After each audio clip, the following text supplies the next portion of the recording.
Hello and welcome to another Mistress M. This week I'd like to talk about retarded ejaculation. Now, we mentioned it a while ago, back when I said reading books is fun, and this book had something about retarded ejaculation in it. I've read some more books and I've had some more interaction with people and found out a bit more about it, and it is actually quite a prevalent problem. You are not alone out there if you have retarded ejaculation. And it can come about in many ways. It may mean that you can never come with your partner, or it takes a very long time, and it may mean that you're perfectly capable of having a wank and coming.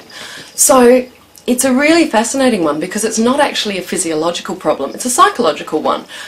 And I don't like to say problem because it's the way our brains are wired. I've been reading a fascinating book this week called The Brain That Changed Itself, and it is absolutely fascinating the way we hardwire our brains and the plasticity that we have and how our sexuality is formed when we're younger.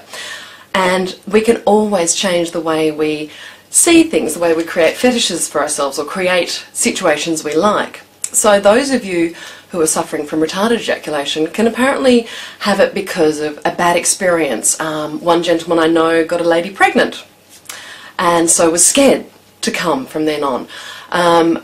Other people may masturbate frequently and not have sex with women and then find themselves, as my mentor Dan Savage says, you train yourself to have sex and to come a certain way. I mean, and I'm guilty of that myself. I have a particular activity that I know makes me orgasm easily. So sometimes I'll be very lazy and just go straight to that so that I can come.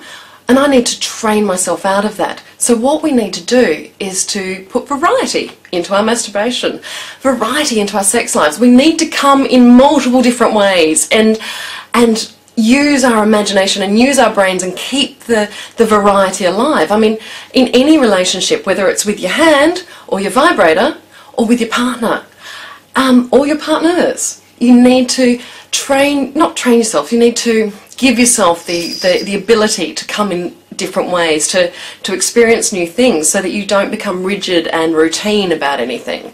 And that way it will make you come more easily in different ways. I mean, women who have problems orgasming, the same thing. Get to know your body, explore different techniques with yourself alone or with your partner.